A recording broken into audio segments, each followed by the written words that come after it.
Esta guerra acaba de escalar seriamente, ya que durante el fin de semana pasado, Irán prometió que abriría nuevos frentes, y por una vez no estaban lanzando amenazas vacías, porque después de un mes completo de extraño silencio, los hutíes de repente decidieron unirse a la guerra. Durante semanas, todos se han estado haciendo esa pregunta: ¿por qué no se habían unido hasta este momento? Porque son una de las fuerzas más fuertes de Irán y ahora tenemos la respuesta. Por cierto, esto revela algo mucho, mucho más grande y siniestro, un cambio en la estrategia de Irán. Una que se está convirtiendo en una amenaza real, no solo para Israel como siempre lo fue, sino también para Estados Unidos. Porque lo que está sucediendo ahora no es solo una guerra. Hay una segunda guerra ocurriendo debajo de todo esto y casi nadie está hablando de ella. Pero rápidamente se está convirtiendo en la principal. Seamos honestas. Es fácil subestimar a la Guardia Revolucionaria Islámica, pero esto no empezó ahora. Han estado planeando esto durante años y tienen algunos trucos bastante serios bajo la manga, y los hutíes no se despertaron de repente para decidir reaccionar ante la agresión de los sionistas. Son parte de un plan que Irán ha estado construyendo silenciosamente desde 2009, y lo más loco es que la mayoría de la gente ni siquiera se dio cuenta de que estaba sucediendo hasta que todas las piezas estuvieron en su lugar. Bienvenidos al show de Iraká en JNS TV. Aquí está ese plan. Irán ha sabido durante décadas que no puede vencer a Estados Unidos en una pelea directa. Eso no es un insulto, porque nadie puede. Así que toda la estrategia militar de Irán nunca ha sido ganar una guerra. Se ha tratado de hacer que una guerra sea tan costosa, tan dolorosa, tan disruptiva para la economía global, que quien esté en la Casa Blanca eventualmente decida que no vale la pena. El dinero, el ejército e incluso el terrorismo no iban a ser suficientes. Así que miraron un recurso que ellos tenían y los estadounidenses no, y eso es la geografía. Mira un mapa. El Golfo Pérsico, donde Arabia Saudita, Emiratos Árabes Unidos, Irak y Kuwait extraen su petróleo, tiene una sola salida, una brecha angosta de 24 millas de ancho entre Irán y Omán, y se llama el Estrecho de Hormuz. Una quinta parte del petróleo mundial pasa por ahí todos los días, y para ahora probablemente ya hayas oído hablar del estrecho muchas veces. ¿Por qué? Bueno, porque Irán está de un lado y hemos hablado mucho de eso, ya que Irán siempre ha sabido que amenazar ese estrecho es su arma definitiva. Lo usaron en los años 80. Lo han usado como herramienta de presión desde entonces y ahora lo están usando de nuevo. El estrecho de Hormuz está actualmente parcialmente bloqueado y por eso el petróleo que costaba $70 por barril antes de que empezara esta guerra, ahora está a más de $113 hoy. Y algunos analistas, por cierto, creen que podría llegar a $200 por barril para junio. Muchos de nosotros asumimos que ese sería el alcance de las maniobras que harían con la economía y el transporte marítimo: jugar con el estrecho, subir los precios del petróleo y crear presión. Pero esto es lo que Irán descubrió. Y esta es una visión estratégica que lo explica todo. Solo Hormuz no basta para generar suficiente presión. Si cierras Hormuz, hay alternativas. Arabia Saudita tiene un oleoducto que lo evita. Los Emiratos Árabes Unidos también tienen uno. Y ahora estamos escuchando que Turquía está tratando de construir algo a su manera. No pueden manejar la capacidad total, pero existen. Así que la amenaza es real, pero aún es parcialmente manejable. Entonces Irán se dio cuenta de que también necesitamos el otro extremo, y este otro extremo es un lugar llamado Bab al-Mandeb. En árabe significa puerta del dolor. Es un estrecho de 20 millas de ancho en el extremo sur del Mar Rojo, entre Yemen y el Cuerno de África.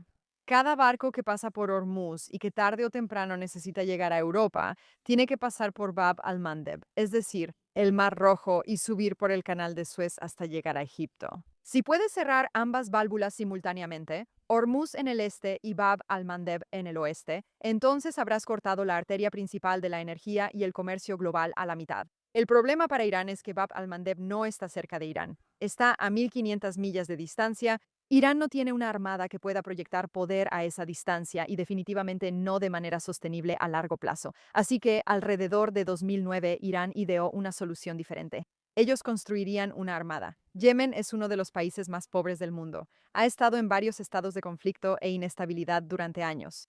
Dentro de Yemen había un militante chiita convenientemente ubicado, es decir, un movimiento terrorista llamado los Hutíes, oficialmente llamados Ansar Allah, partidarios de Dios, que estaban luchando una guerra civil contra el gobierno yemení, y lo más importante, profundamente hostiles tanto a Estados Unidos como a Israel.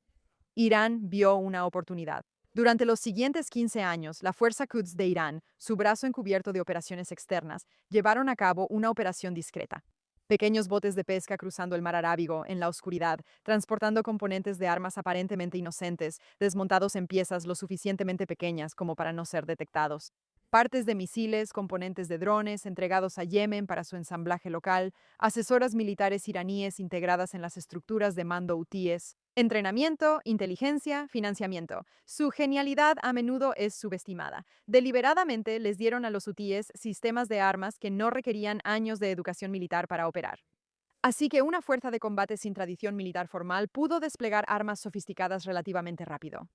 Y Yemen, al ser un país envuelto en conflicto, no es un terreno fácil de vigilar. Si combinas su ideología, su conflicto, su terreno geopolítico, la geografía, la ubicación, y le agregas el factor de que los jóvenes en un conflicto están enojados y son fácilmente adoctrinados para odiar, además de ser muy, muy pobres, así que es fácil captarlos.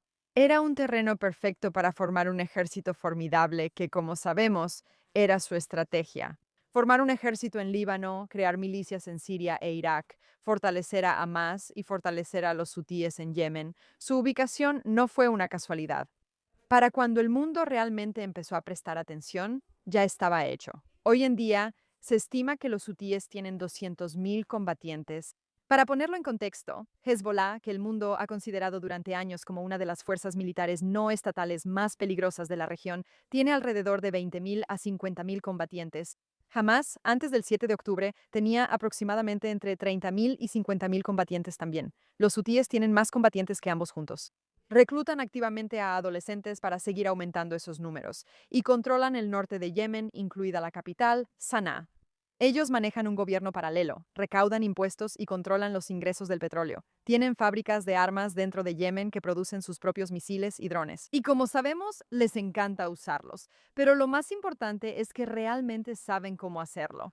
Verás, las armas que ellos usan realmente vale la pena entender, porque este es otro aspecto en el que el mundo constantemente los subestima. Es fácil burlarse de los hutíes de Yemen, pero de alguna manera ellos realmente han logrado jugar a un nivel muy alto. Tienen misiles balísticos con alcances de hasta 2.000 kilómetros. Solo para aclarar, Israel está aproximadamente a 8.800 kilómetros de Yemen. Así que pueden alcanzarlo y lo han demostrado en los últimos años. Pero no es solo el alcance. En julio de 2024, un dron hutí impactó directamente en Tel Aviv. Y no fue porque volaran por la ruta directa sin ser detectados. De hecho, hicieron un desvío deliberado, acercándose desde el oeste para llegar desde una dirección inesperada y evitar el radar israelí. Eso implica mucha planificación táctica y sofisticada. Ese es un grupo que estudia las defensas de sus enemigos, las esquiva y realmente tiene capacidades muy notables. También tienen lo que se podría llamar un dron de ataque de un solo uso. Piénsalo como un misil guiado, pero construido de manera económica, volando bajo y lo suficientemente lento como para ser realmente difícil de detectar en el radar. Si puedes cargarlos con explosivos y apuntarlos hacia un objetivo, no regresan. También tienen misiles balísticos antibuque, la capacidad de golpear embarcaciones en movimiento en el mar con armas de precisión guiada, lo cual es una capacidad que incluso muchos ejércitos regulares de estados soberanos no tienen. Curiosamente, la CIA ha admitido abiertamente que no saben completamente qué hay en el arsenal de los hutíes. Una alta funcionaria de defensa de Estados Unidos dijo públicamente, y quiero citar esto directamente porque es notable e importante entenderlo. Él dijo que los hutíes son bastante innovadores, que construyen y prueban armas de maneras que han sorprendido repetidamente al ejército estadounidense, y que en este momento hay bastante que no sabemos sobre ellos. Eso viene del ejército de Estados Unidos hablando sobre un grupo terrorista en Yemen. Y están justo junto a Bab el-Mandeb, exactamente donde Irán los necesitaba. Así que aquí es donde la historia se pone realmente interesante. Porque Irán no solo construyó un arma geográfica, sino que construyó algo que demostró su propio valor incluso antes de que comenzara esta guerra. En octubre de 2023, Hamas ataca a Israel y comienza la guerra en Gaza. Y en cuestión de semanas, los hutíes anuncian que se unen en solidaridad con los palestinos, bla, bla, bla, como dicen. Empiezan a atacar barcos en el Mar Rojo, cualquier embarcación que consideren conectada con Israel o con Occidente, y en cierta medida lo consiguen. La reacción inicial del mundo fue básicamente, está bien, un grupo rebelde en Yemen está disparando a barcos. ¿Qué tan grave puede ser? Pero la respuesta resultó ser realmente bastante grave. Atacaron más de 100 embarcaciones mercantes, hundieron barcos y mataron marineros. Pero más allá de cualquier ataque individual específico, lo que hicieron fue cambiar el cálculo para cada compañía naviera en el mundo. ¿Por qué? Bueno, no necesitas hundir cada barco para cerrar una ruta comercial. Solo necesitas hacer que sea tan peligroso que las aseguradoras no quieran cubrirlo. El riesgo es tan alto que las compañías simplemente dejan de enviar barcos por ahí voluntariamente. Y eso es exactamente lo que pasó. El seguro de envío a través del Mar Rojo se volvió astronómico y las compañías empezaron a hacer cuentas. ¿Vale la pena? Y la respuesta seguía siendo que no. El comercio en el Mar Rojo cayó cerca del 50% en cuestión de meses. $1 billón en mercancías pasa por el Mar Rojo cada año. Petróleo, alimentos, medicinas, electrónicos, literalmente de todo. La mitad dejó de ir por esa ruta. En su lugar, los barcos empezaron a rodear el sur de África. La ruta del Cabo de Buena Esperanza agrega más de 10 días al viaje. 10 días de combustible extra, 10 días de costos extra para la tripulación, 10 días de todo extra, y esos costos no desaparecen. Se trasladan directamente al precio de los productos en los supermercados europeos, a las facturas de energía, a las cifras de inflación sobre las que la gente se ha estado preguntando desde 2024. El mundo ha intentado detener a los hutíes varias veces con una fuerza realmente contundente, y la simple verdad es que realmente no tuvieron éxito. Estados Unidos reunió una coalición naval multinacional llamada Operación Guardián de la Prosperidad. Buques de guerra de varios países patrullando el Mar Rojo, protegiendo embarcaciones mercantes, y eso ayudó un poco. Pero los hutíes siguieron disparando, así que Estados Unidos entonces escaló la situación. Lanzaron ataques aéreos directos contra posiciones hutíes dentro de Yemen, con la ayuda de Israel y luego más ataques. Incluso enviaron bombarderos furtivos. B-2, las aeronaves de ataque más avanzadas del mundo, para atacar instalaciones subterráneas de almacenamiento de armas hutíes. Lanzaron misiles de crucero para penetrar túneles. Llevaron a cabo una operación llamada Rough Rider, que duró semanas y costó más de $1.000 millones, y los hutíes siguieron disparando. Como mencionamos, Israel intentó hacerlo. Después de ser atacados por drones en 2024, Israel lanzó su primer ataque contra Yemen. Atacaron el puerto de Udaida.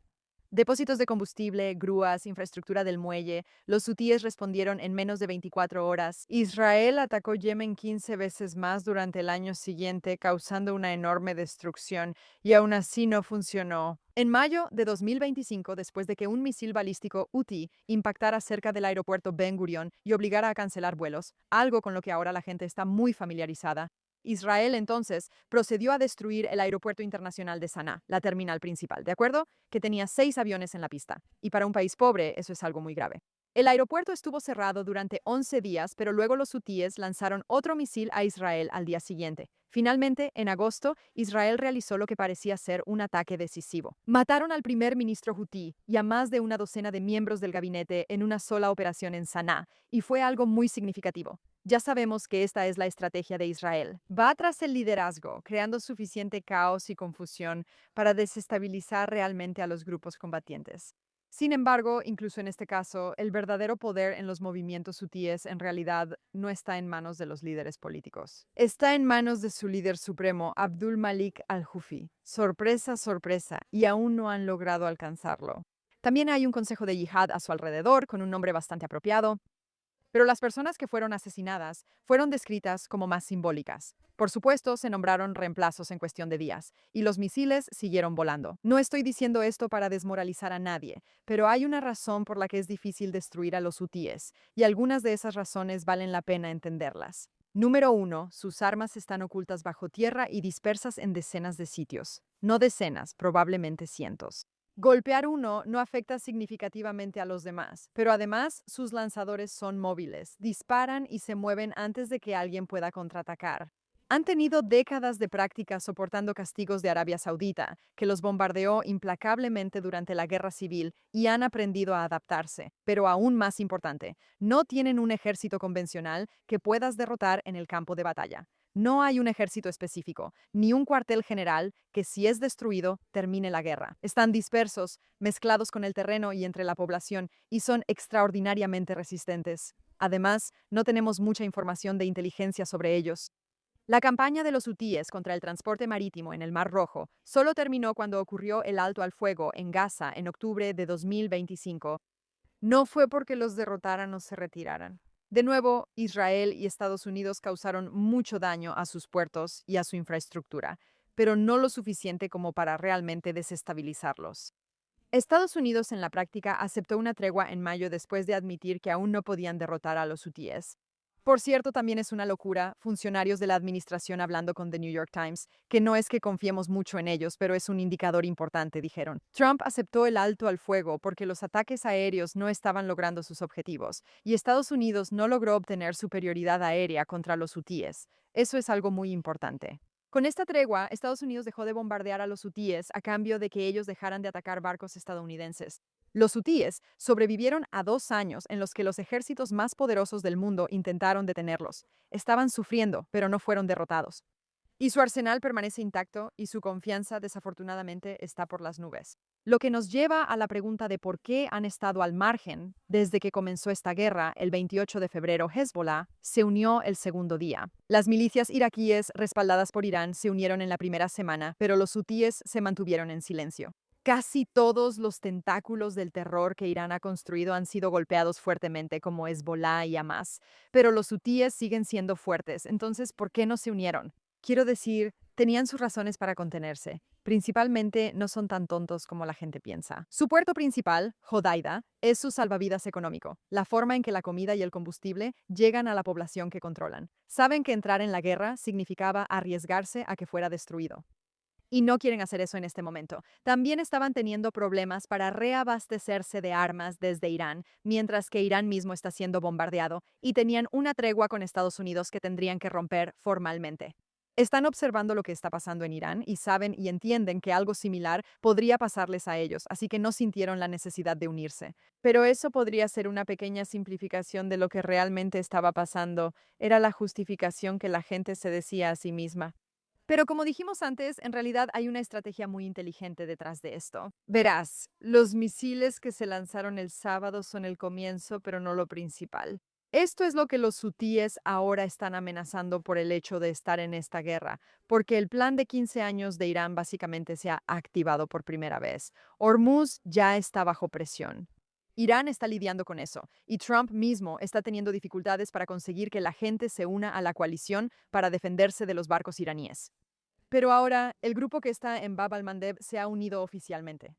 Ambos puntos de presión están ahí simultáneamente para actuar contra la ocupación sionista y occidental. Todavía no han cerrado Bab al-Mandeb, pero no necesitan cerrarlo para causar daño, solo necesitan amenazarlo de manera convincente. Y las compañías navieras hacen el mismo cálculo que hicieron en 2023. Los cálculos del seguro cambian de la noche a la mañana, y la ruta se vacía, y ahora tienes ambos extremos de los corredores comerciales más importantes del mundo bajo amenaza simultáneamente, algo que realmente no había sucedido antes en la era moderna. Pero aquí está el asunto. No creo que el hecho de que los hutíes se unan sea realmente algo malo. Creo que tiene un lado muy positivo. Verás, desde hace mucho hemos estado diciendo que esta guerra es una guerra por la energía. Realmente las cosas necesitan cambiar. Durante demasiado tiempo, la filosofía ha sido la de no hacer olas, sin intención de hacer un juego de palabras. No es lo ideal que estos terroristas tengan el control de estos lugares, pero si no los molestamos demasiado y todo se mantiene igual, entonces está bien. Pero con el 7 de octubre la filosofía de Israel sobre esta mentalidad cambió, y se dieron cuenta de que si eres una amenaza, no importa lo que pase ni si realmente tienes intención de usar esa amenaza contra nosotros. Eso es un problema. Con el tiempo, Estados Unidos y los estados del Golfo, específicamente después de esta guerra con Irán, se convencieron de que esto es solo una receta para un desastre a largo plazo. Algo tiene que cambiar. Y comienza eliminando las enormes amenazas para la economía. Como dijimos al principio de este episodio, la estrategia de Irán es encontrar todas las demás formas en que pueden dañar a Occidente, que no involucren específicamente el poder militar, para lograr que Occidente retroceda. Y la economía es una de las más grandes. Pero, ¿por qué ninguno de nosotros se ha preguntado cómo hemos permitido durante tanto tiempo depender de zonas geográficas que están controladas por entidades terroristas que buscan destruir a Occidente? Por supuesto, ya sabemos sobre todos los otros planes de contingencia que se están construyendo, los oleoductos, etcétera. Pero ahora, específicamente con la participación de los hutíes, esto queda bastante claro. Estos terroristas han formado enormes ejércitos con el objetivo de poder desestabilizar a Occidente, principalmente a través de misiles y la economía, controlando el petróleo, los mares y el comercio. En muchos sentidos, esta guerra ahora se ha convertido en una batalla por los mares. Comenzó en el aire, pero con el tiempo se ha vuelto claro que los mares eran el enfoque principal. Y esta es la guerra dentro de la guerra que muchos de nosotros hemos pasado por alto. ¿Por qué los hutíes eligieron unirse justo ahora, específicamente después de un mes? Bueno, además de la presión obvia que aumenta contra Trump con los precios disparándose y la narrativa y la retórica en línea diciendo cómo va a terminar alguna vez esta guerra. Pero sinceramente había otro elemento que ellos han estado observando y que esta semana cambió. Para entender lo importante que es esto, necesitas entender lo que realmente significa un portaaviones estadounidense. ¿De acuerdo? La mayoría de la gente piensa en esto como un barco grande, un barco intimidante, pero eso realmente no le hace justicia. Y sí, tengan paciencia conmigo, no mencioné esto por nada. El USS Gerald R. Ford, el buque de guerra más grande jamás construido por cualquier país en la historia, en realidad no es un barco. Es una base aérea militar flotante de más de 1.100 pies de largo con energía nuclear que transporta a 4.500 personas y más de 75 aeronaves y simplemente permanece en el mar. Jets de combate, aviones de guerra electrónica, aeronaves de comando de asalto. Puede lanzar 160 misiones de combate al día desde el medio del océano sin realmente necesitar el permiso de ningún país ni una base terrestre. Lo más importante. Puede llegar a tus aguas y de repente una base aérea completamente operativa opera por encima de todo a su alrededor. Además, nunca viene sola. Llega con lo que se llama un grupo de ataque de portaaviones, varios destructores y cruceros que lo rodean, todos equipados para derribar misiles y drones que se aproximan, además de sus propios misiles de crucero para ataques ofensivos. Cuando uno de estos barcos está en tus aguas, cada misil que disparas, cada dron que lanzas, lo haces sabiendo que una respuesta podría venir de esta enorme aeronave. Los hutíes saben esto mejor que casi nadie, porque pasaron los últimos 2 años atacando estos buques de guerra.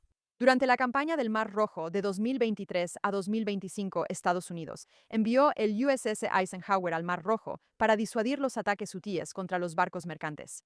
Lo que siguió fueron 8 meses del combate naval sostenido más intenso que la Marina de Estados Unidos ha visto desde la Segunda Guerra Mundial. Eso no es una exageración, y es muy probable que ni siquiera hayas escuchado sobre esto. Así es, por cierto, como lo describieron los comandantes del Pentágono. Los hutíes lanzaron oleadas constantes de drones y misiles balísticos antibuque directamente contra el portaaviones y sus escoltas. No lograron hundirlo. Eso habría sido una hazaña sin precedentes, pero estuvieron sorprendentemente cerca. Un misil hutí pasó a aproximadamente 200 metros del Eisenhower, llegando en una trayectoria tan baja y con tan poca advertencia que no hubo tiempo de interceptarlo. De hecho, simplemente cayó al agua junto al portaaviones. Piénsalo. Los hutíes lograron disparar a 200 metros de un portaaviones de propulsión nuclear. Uno de sus propios escoltas vio pasar un misil de crucero hutí a menos de una milla, interceptado nuevamente en el último segundo posible.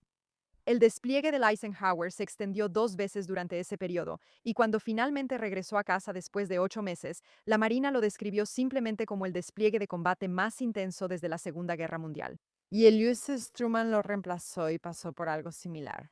Ahora, aunque estas son batallas muy intensas en el mar, también está la parte económica de la lucha, que estuvo en contra de Estados Unidos todo el tiempo. Derribar un dron hutí cuesta alrededor de $2 millones en misiles interceptores, y los drones les cuestan a los hutíes quizá $20.000. Un grupo en Yemen está impulsando una guerra de desgaste basada en los costos contra la Marina de los Estados Unidos.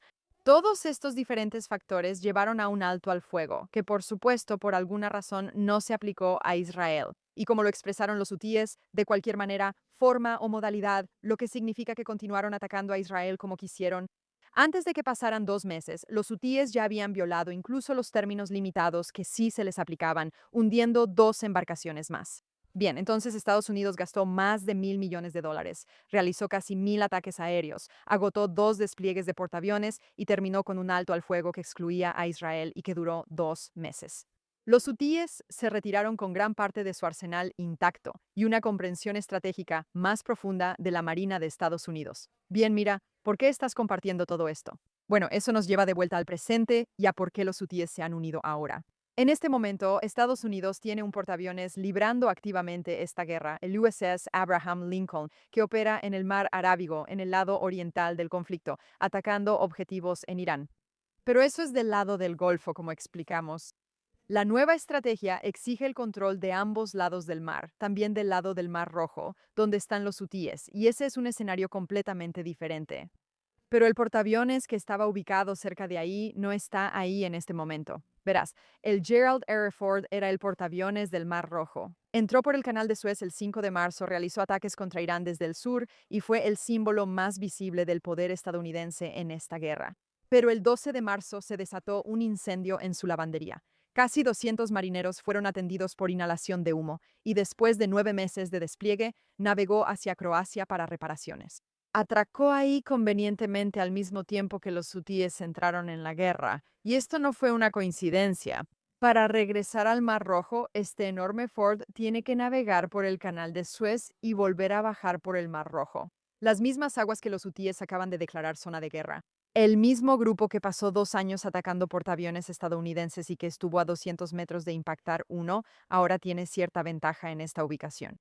Su viaje de regreso ahora pasa directamente por la zona bajo su amenaza, y por eso el momento es tan perfecto. Por cierto, un portaaviones de reemplazo ya viene en camino, y hasta ayer creo que hay otros 4.000 soldados que han llegado a la zona. Pero en este momento, en los días en que los hutíes están entrando en esta guerra, el portaaviones estadounidense no está en el Mar Rojo. Y los hutíes lo sabían porque han estado observando los movimientos de los barcos. Estaban esperando a que se fueran para tomar la delantera. O tal vez estoy sobrepensándolo, pero es un momento muy conveniente. Es fácil burlarse de estos hutíes, pero son sofisticados, y esto es un ejemplo de eso. Pero vamos a alejarnos un poco, porque esto es lo que Irán realmente está tratando de lograr, y es importante entenderlo claramente. Irán ha estado luchando esta guerra en dos frentes simultáneamente. El primer frente es militar, misiles, drones, milicias aliadas causando daño en toda la región. El segundo frente es económico. Hacer que la guerra sea lo suficientemente dolorosa y costosa como para que la voluntad política de continuar colapse en Occidente antes de que Irán se quiebre. Y el segundo frente está funcionando de una manera en la que el primero no lo está haciendo. Como hemos dicho, los precios del petróleo están subiendo. Una coalición de Hormuz que tardó semanas en formarse aún no está completamente operativa, y Trump ha demostrado algunas de las fisuras con Europa. Las voces contra la guerra en Estados Unidos y Europa están aumentando porque no quieren verse arrastradas a una guerra larga y costosa sin un final claro. E Irán está aprovechando eso al máximo porque están viendo las encuestas, están viendo los números económicos y están observando cómo Trump lucha públicamente para conseguir que sus aliados envíen barcos. Ellos vieron cómo el alto el fuego de 2025 se desarrolló exactamente como lo esperaban. Y aunque Trump no es alguien con quien uno deba meterse de ninguna manera y siempre termina teniendo la ventaja, hay que recordar que esta ha sido una estrategia que lleva 47 años construyéndose. Los grupos aliados, la geografía, los puntos de estrangulamiento económico, no es por nada.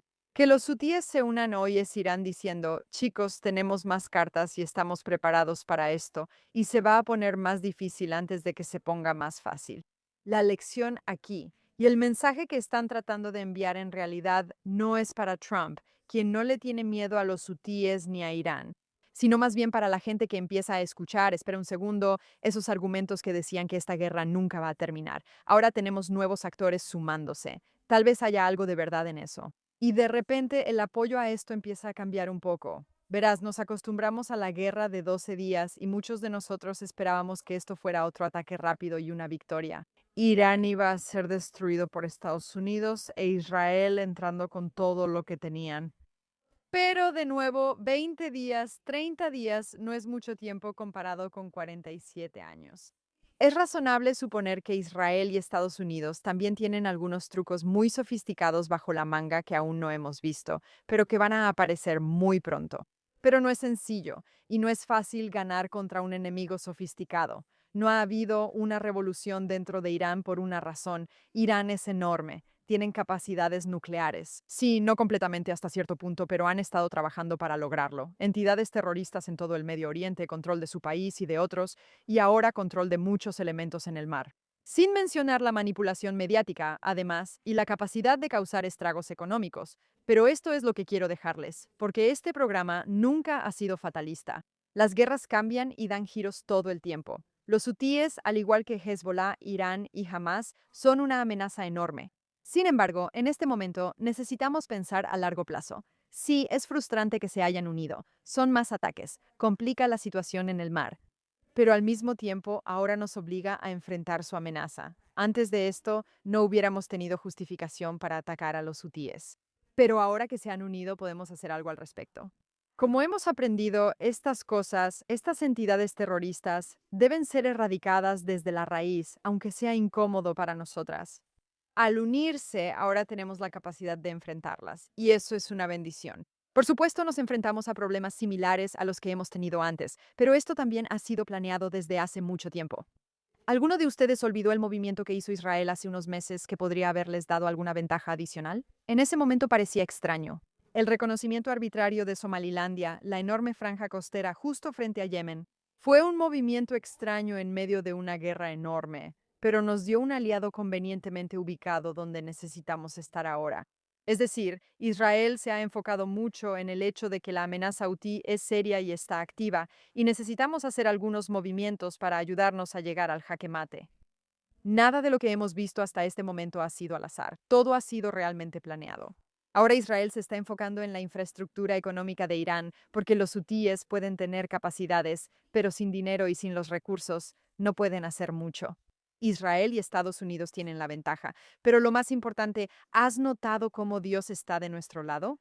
Han lanzado cientos de misiles y menos de 20 personas han muerto en Israel. Para nosotros, obviamente, cada persona es un mundo y 20 son 20 de más, pero en porcentaje, Dios está protegiendo a nuestro pueblo y demostrando de qué lado está. Honestamente, esto se siente como una versión moderna de la apertura del mar. Enemigos de este lado, la naturaleza en nuestra contra, y aún así de alguna manera estamos protegidos, casi como si fuera la mano de Dios. Así es como me gusta pensar en la cúpula de hierro.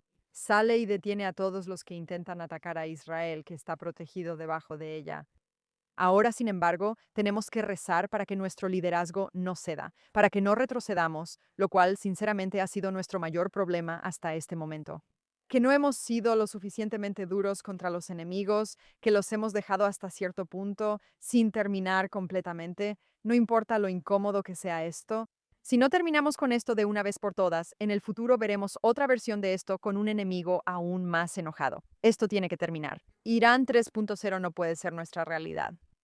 Nuestra unidad con Estados Unidos nunca ha sido más fuerte. Nuestra convicción está en su punto más alto. El momento es ahora, y nada, nada, nada debe detenernos.